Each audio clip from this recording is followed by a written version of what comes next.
The colony moon, Lyra 4, was quiet at night, its silver plains shining under twin stars. Ethan Walker sat alone in his small workshop, repairing an oxygen valve, the hum of his tools echoing through the metal walls. Outside, the wind carried a strange tone, almost like a distant song.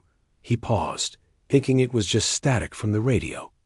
But it came again, soft, musical, and almost alive. He wiped his hands and looked through the glass window toward the hills. The night looked normal. The same pale rocks, the same glowing moss. Yet something in the air felt heavier. Ethan's stepsister, Mira, had gone to sleep early again, saying she was tired from the lab. But lately, she had been acting different.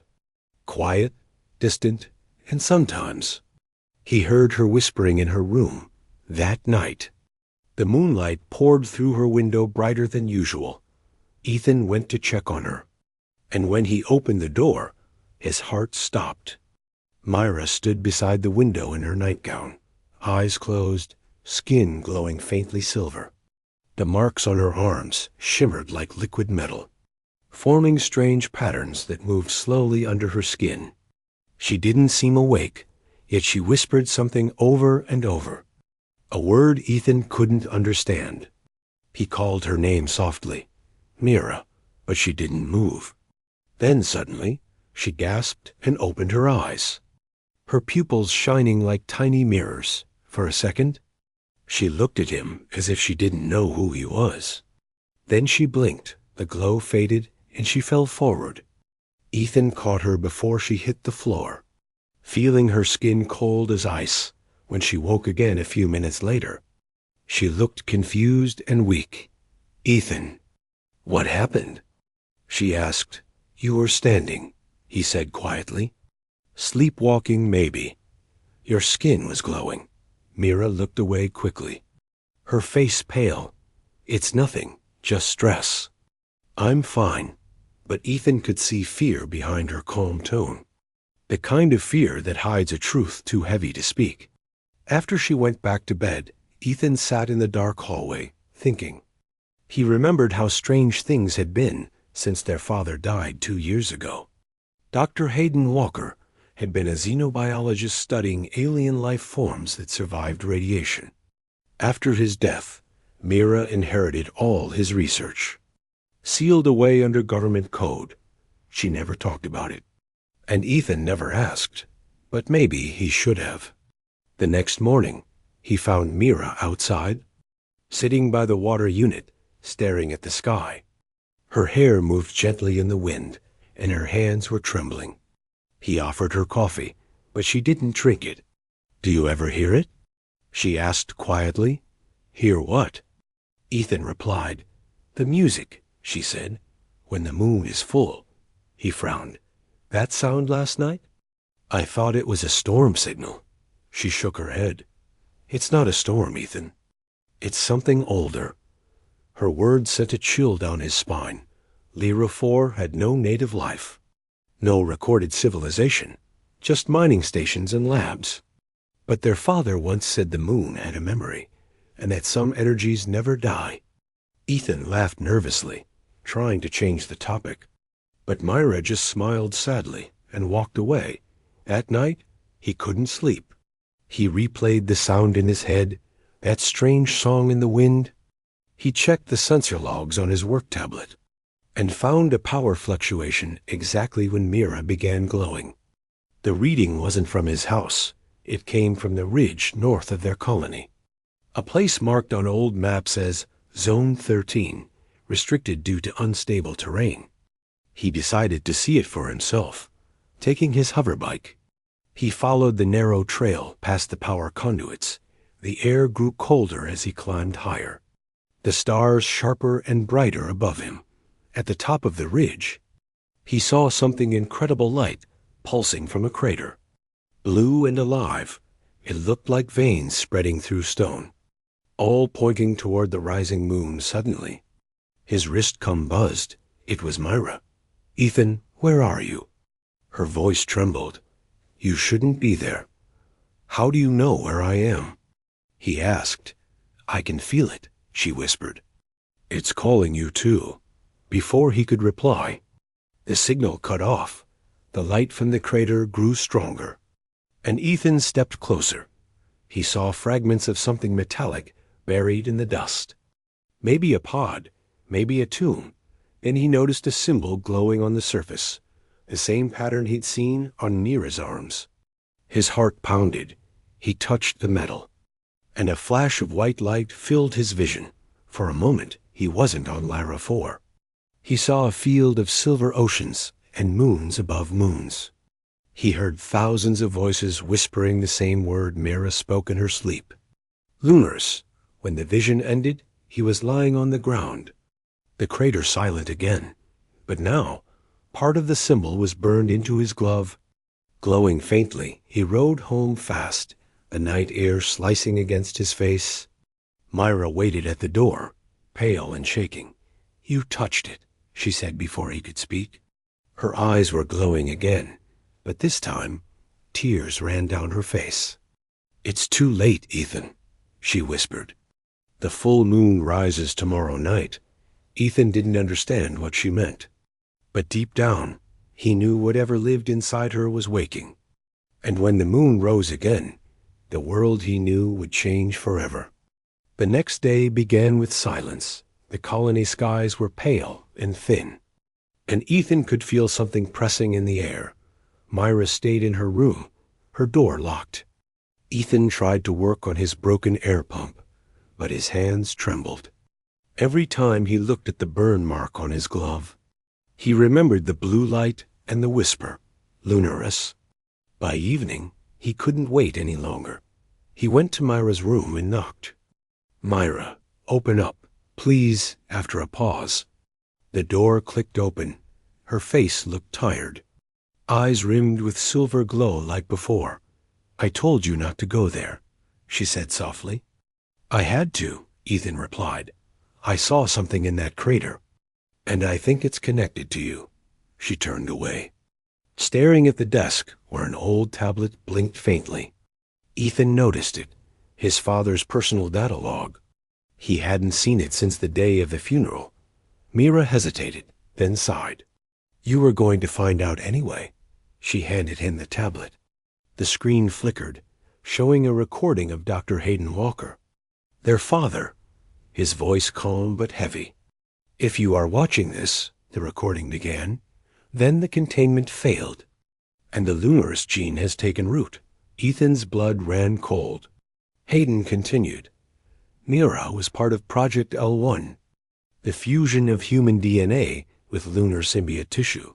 She was born stable, but her cells react to full-spectrum lunar radiation, especially during the full moon. If uncontrolled, the transformation may release dormant lunar energy capable of rewriting local biospheres. Keep her safe, Ethan," the voice ended, "and never let the government find out." The message ended, and silence filled the room. Mira's hands shook as she spoke. "I didn't ask for this, Ethan. I didn't even know until last year." He sat down slowly, his mind spinning. "So you're saying the thing inside you isn't human?" She nodded, eyes wet. "Half, maybe less. I can hear the moon calling sometimes, like a voice inside my head." Ethan looked at her, half afraid, half protective. "Then we'll control it," he said firmly. "We'll find a way before the next full moon." Mira laughed weakly. "That's tomorrow night, outside?"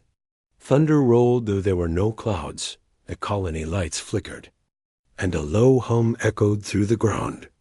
Ethan rushed to his console, opening the scanner feed. Energy levels around the crater were rising fast, patterns matching Mira's DNA pulse. He turned to her. "It's starting early." She closed her eyes, gripping the wall for balance. "It's pulling at me, Ethan. I can feel it in my bones." Suddenly, the communication channel beeped, an emergency broadcast from Orbital Command. "All citizens are to remain indoors. Unidentified energy surge detected near Zone 13. Ethan cursed under his breath. "They're going to come here," Mira whispered. if they find me, they'll take me apart like father's samples. He clenched his jaw. Then we'll hide you. He dragged out an old duffel bag, stuffing inside her clothes, nutrient packs, and a tablet. They moved through the back corridor toward their father's lab, hidden under the cliff near the power plant. The door opened with a code Ethan hadn't used in years. Inside, dust covered every table, but the machines still hummed softly. The walls were lined with alien jars and glowing tanks. Mira stopped near one, a pod filled with silver liquid. Swirling slowly. That's what he used, she whispered. The first lunar sample. Ethan checked the monitors. Old but working, he found a file labeled Biointerface Synchronizer. Maybe this can help you, he said, if it stabilizes your energy. You won't lose control. But Mira shook her head. We don't have time to test, and if we fail, I could destroy this whole base. They heard distant engines, gunships. Myra's breath quickened. They're scanning for radiation. Ethan turned off every light, guiding her behind the containment pods. Through a crack, he saw armored soldiers landing near their house above. Their helmets glowed red as they set up detection beacons. Ethan, Mira whispered, voice trembling. If they find me, don't fight, just run. He gripped her shoulders. I'm not leaving you, not again, for a moment. The fear on her face softened, replaced by something else. Trust, maybe love. The floor shook slightly as a beam from the sky illuminated the ridge. The moon was rising early, massive and golden. Its light flooding down the canyon. Mira gasped, her veins glowing bright silver under her skin. It's starting, she whispered. I can't stop it anymore. Ethan helped her lie down near the console. Her pulse racing fast, he connected the sync cables, pressing the button that linked her vitals to the old system. Blue light ran through the wires, humming like a heartbeat. Mira cried out, her back arching as energy surged through her. Ethan's screen flashed warnings. Genetic instability detected. Host synchronization incomplete. He shouted, Hold on. Mira, but she could barely speak, her voice shaking. If I lose control, end it, Ethan. Promise me. He refused, tears burning his eyes. No, I'll save you. Like I promised Dad. The base above them shook as the first explosion hit. Soldiers breaching the colony. Dust rained down, alarms screamed. And the moon outside turned pure white. Mira's glow brightened until the whole lab shimmered. Ethan covered his eyes. Calling her name, her voice echoed, layered and strange. It's too late, brother. The moon is here. Then everything went silent again. Only the steady hum of the machines filled the dark. Ethan looked up, realizing she was gone. The cables disconnected. The pod empty. Outside, a pillar of silver light rose into the sky. Touching the moon itself, he stumbled out into the night, watching it twist through the clouds. And deep inside, he knew this was only the beginning. Mira's secret was no longer hidden. It was awake, and the world would soon know her name. The next morning, Lyra 4's horizon burned with a cold silver glow. Ethan hadn't slept. The lab was in ruins, and Mira was gone. All night, he searched the cliffs and communication channels. But the signal interference was too strong. He only knew one thing. The full moon had triggered her transformation, and the government would come looking. By midday, the first dropships arrived. Dark silhouettes descended through the thin clouds, engines screaming against the still air. They wore the emblem of Orbital Command, the same division their father once worked for. Ethan hid behind a ridge, watching as soldiers in black armor deployed scanning drones that hovered silently above the ground. He heard their commander's voice through a loudspeaker. This is Captain Rain of Orbital Command. We're here to secure a biological anomaly detected near Zone 13. All civilians must surrender for screening. Ethan clenched his fists. His father had warned him about this. The military didn't protect people like Mira. They contained them. He ran back toward the lab, knowing he had only a few hours before they reached it. Inside, the control panels flickered weakly. The air smelled of ozone and melted circuits. Ethan followed a trail of blue residue, faint, glowing drops leading toward the outer canyon. It looked like liquid light. Mira's energy trail. He grabbed his scanner, and it confirmed what he feared. The signal matched her biometrics exactly. Outside, dust clouds rose as soldiers moved closer. He saw the red beams of their scanners sweeping across the rocks. He ducked behind an old cargo unit as one drone passed inches above his head. "Come on, Mira," he whispered. "Where did you go?" Then his wristcom beeped. A weak signal came through, Mira's voice faint but alive. "Ethan, can you hear me?" He froze. "Mira, where are you?" "I don't know," she said softly. "I woke up near the ruins north of the crater. I think something's wrong. I can hear everything, the sky, the machines, even your heartbeat." Her voice trembled with fear and wonder. "Mira, listen to me," Ethan said. "The military is here. They're hunting the signal. You need to hide." "I can't," she whispered. "They'll find me, and—" "Ethan, I think I can feel the moon inside me." Before he could reply, the signal cut out again. Ethan cursed under his breath and started running north, staying low through the rocky terrain. Gunships flew overhead, their spotlights carving the darkness. He reached the old ruins, broken research domes from the first colony wave, half buried under sand. Inside one of them, he found her. Mira sat against the wall, breathing heavily, her skin pulsing faintly with blue light. She looked fragile and strong at the same time. Her veins shimmered like threads of silver, and when she looked up, her eyes were no longer human.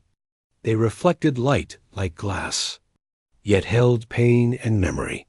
"Ethan," she said, "I can't control it much longer." He knelt beside her. "You can. You just have to focus. Remember what Dad said. The human mind controls the lunarous flow." She shook her head. "Dad never finished the cure. It wasn't meant to awaken." Outside, they heard the echo of metal footsteps. Ethan peeked through a crack. Soldiers approaching fast. Scanners buzzing louder. "They found us," he whispered. Mira looked at him, calm for the first time. "Then I'll surrender." "No," he said sharply. "If they take you, they'll kill you. Or worse, experiment on you like a weapon." The ground trembled suddenly. A silver flash burst from Mira's hands, throwing Ethan backward. The walls cracked as the energy wave expanded. When he opened his eyes, Mira stood glowing, her body surrounded by shifting light. Her voice echoed with two tones, one human, one alien. "I didn't mean to," she said. "It just happened." Ethan got up slowly, heart pounding. "You're losing control." "I can't stop it," she whispered. "It's like the moon is inside every cell." The soldiers burst through the outer wall. Weapons raised, "Down on the ground," the commander shouted. "Hands where I can see them." Ethan stepped in front of her. "Don't shoot. She's not your enemy." Rain aimed his rifle. "That's not human anymore. She's my sister," Ethan yelled. "And she's trying to save herself." Before they could fire, Mira's light exploded outward again. The soldiers were thrown off their feet, their visors flashing static. For a second, the whole ruin glowed like daylight, then the energy vanished, and Mira collapsed into Ethan's arms, unconscious but alive. He looked around. Several drones were destroyed, but one still hovered, recording everything. Ethan knew the footage would go straight to command. He carried Mira through the dust, heading toward the cliffs. The moon hung massive and full above them, flooding the land with ghostly light. Behind them, Rain shouted into his comb. Target escaped? Activate pursuit units. Gunships roared to life. Searchlights sweeping across the plain. Ethan hid inside a collapsed cave, holding Mira close as the lights passed overhead. She stirred weakly, whispering, "Ethan, it's not just inside me anymore." He looked at her, confused. "What do you mean?" "The moon," she said, her eyes flickering open. "It's changing too." He stepped outside for a moment and froze. The moon's surface wasn't white anymore. It shimmered with moving patterns. Glowing veins of blue light spreading across its face like a living organism. Whatever was inside, Mira was now echoing across the sky. Ethan whispered to himself, "Oh God, it's spreading." He returned to her side, determination in his voice. "We'll fix this, Mira. We'll find a way." She smiled faintly. "You sound like Dad." He nodded. "Then let's finish what he started." As the gunships circled farther away, Ethan carried Mira back toward the hidden lab, each step heavier than the last, each heartbeat echoing the moon's pulse above. The night of the full moon had begun, and before it ended, Ethan would face not only the military, but the power of a living world awakening through his sister. The night sky over Lyra 4 was no longer still. The full moon pulsed like a beating heart, veins of blue light crawling across its face. Ethan guided Mira through the canyon toward their father's hidden lab. Her steps were unsteady, her body trembling with energy she could no longer contain. "Almost there," Ethan whispered. Holding her arm, Myra's eyes glowed faintly, every breath releasing tiny sparks of silver mist. "It's inside everything," she murmured. "The air, the ground, even you." Ethan didn't understand. He only knew he had to keep her alive when they reached the lab.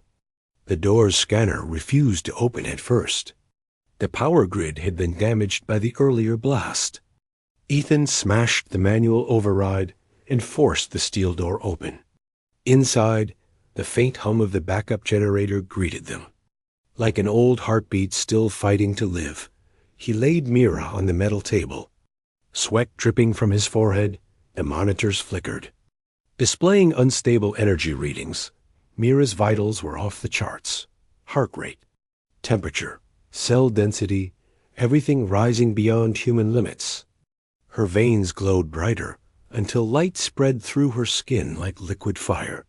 "Stay with me," Ethan said, connecting the cables to the bio interface. He typed commands on the console, rerouting energy from the reactor to stabilize her pulse. Myra's voice broke. "Ethan, what if I can't stop it this time?" "You will," he said. "You're stronger than this thing." The ground outside rumbled. From the vents above, silver dust began to fall. Glittering like starlight, Ethan looked up, realizing the moonlight itself was seeping through the atmosphere. The planet was reacting to her transformation. Suddenly, alarm screamed. "Unauthorized access detected," the computer warned. Ethan turned. A military drone had followed them. Projecting Captain Rain's voice, "Ethan Walker, you are harboring a Class X biological threat. Surrender immediately." He ignored it, typing faster. Come on," he muttered. The drone fired a warning shot, scorching the lab wall. Ethan grabbed his father's old plasma cutter and destroyed the drone with a single blast. "Not this time," he growled. Mira gasped, arching her back. Blue light erupted from her chest, throwing Ethan across the room. He hit the wall hard, vision blurring. When he looked up, Mira was floating above the table, her hair rising like threads of light. Her body shimmered between human and alien, skin turning translucent, bones glowing like crystal.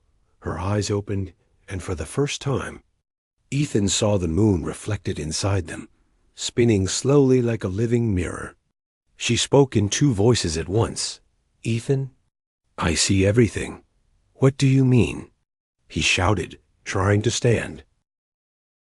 "The moon. It's not just a rock. It's alive, and it's calling me back." Ethan's mind raced. He remembered their father's notes.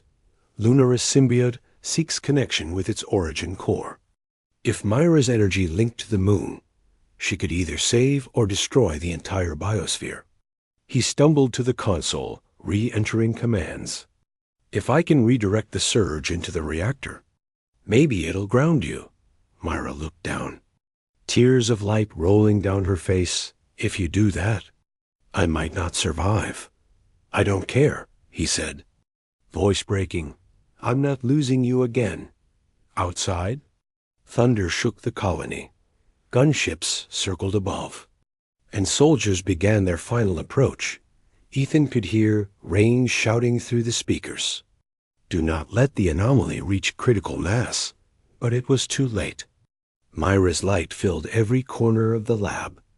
The machines exploded one by one, sparks raining like fireflies. Ethan reached the control lever and pulled it down. The entire facility roared as power surged through the ground. For a moment, everything froze. Then a pulse of pure light erupted. The moon turned completely white, blinding, and Ethan was thrown into darkness. When he opened his eyes, the world was quiet. The air shimmered with soft silver dust. Floating like snow, half the lab was gone, replaced by smooth glassy stone. In the center stood Mira, glowing softly, calm now. Her form stabilized. Part human, part light. He stepped closer. Mira, he whispered. She turned slowly, her expression peaceful. You did it, Ethan. You stopped the chain reaction, he smiled weakly. We did it. But before he could reach her, she winced, clutching her chest. The link isn't gone, she said. The moon. It's still connected to me. Ethan looked at the console, readings off the scale. The moon's surface energy was rising again, spreading across the planet's magnetic field. You're absorbing it, he realized. You're keeping it from reaching the colony, Mira nodded. I can hold it, but not for long. He shook his head. There has to be another way, she smiled faintly.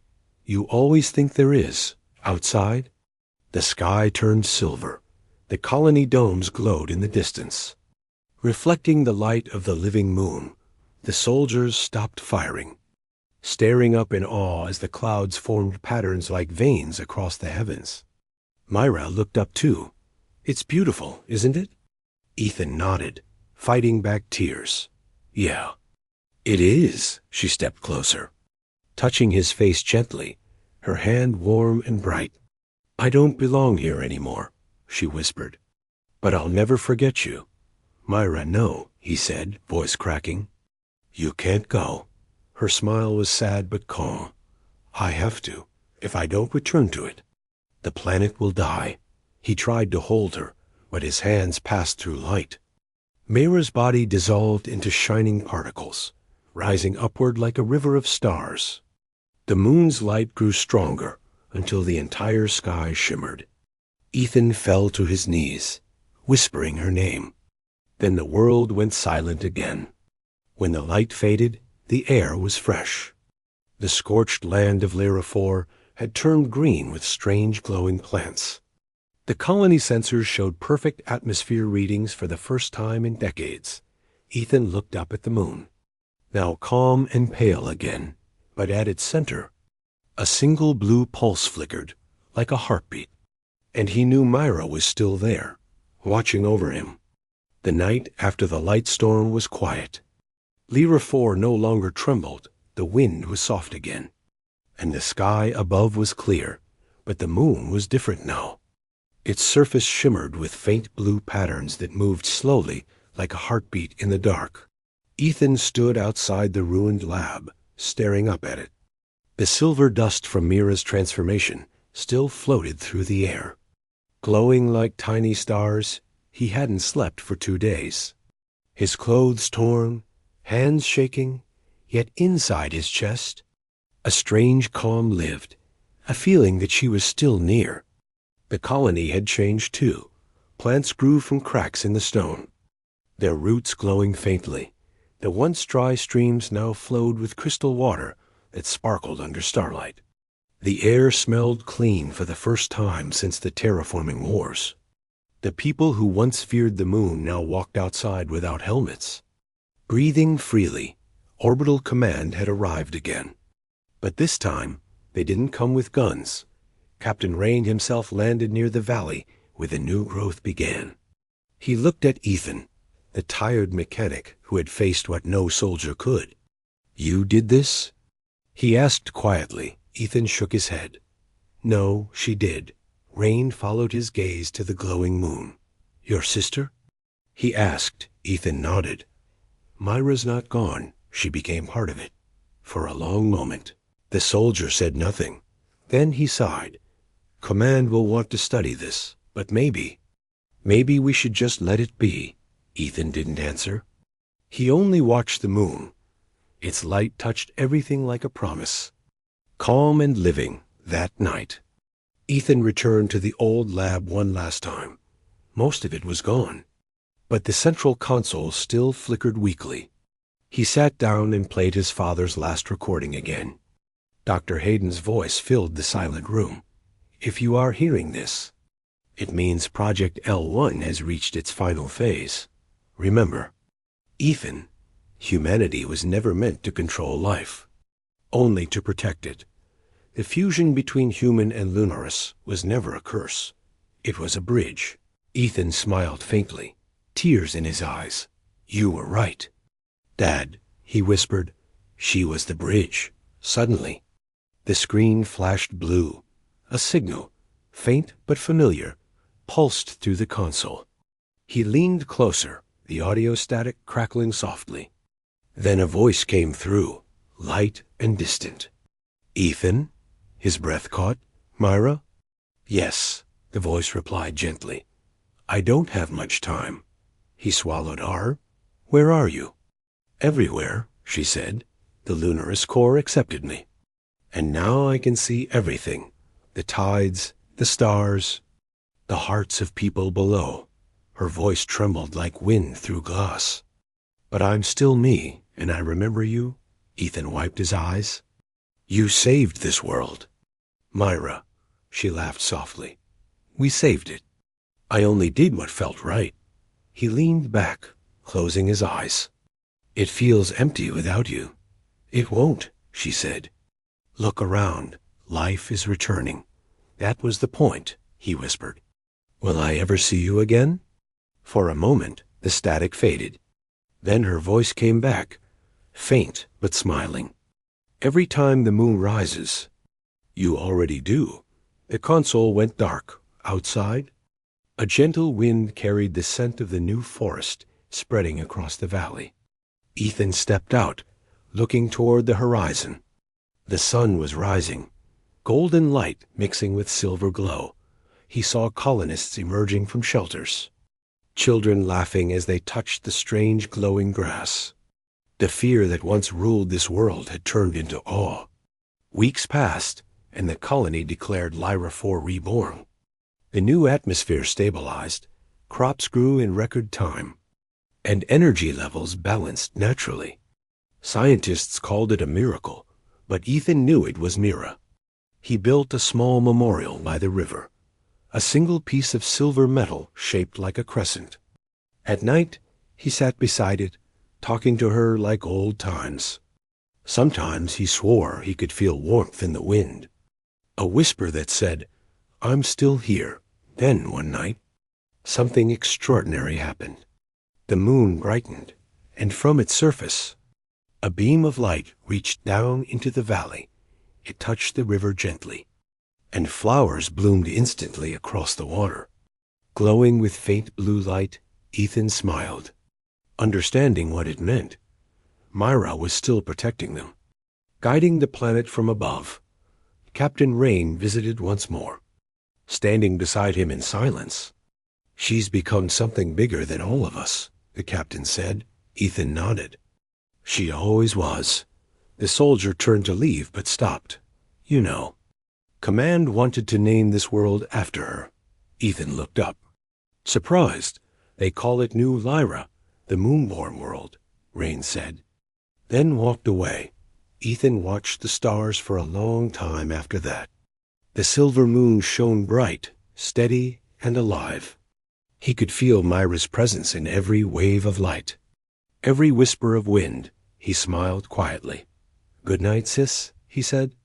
The moon glowed brighter, as if answering him, and the valley of Lyra 4 shimmered under two colors, gold and blue, the light of humanity and the soul of Lunaris, finally united forever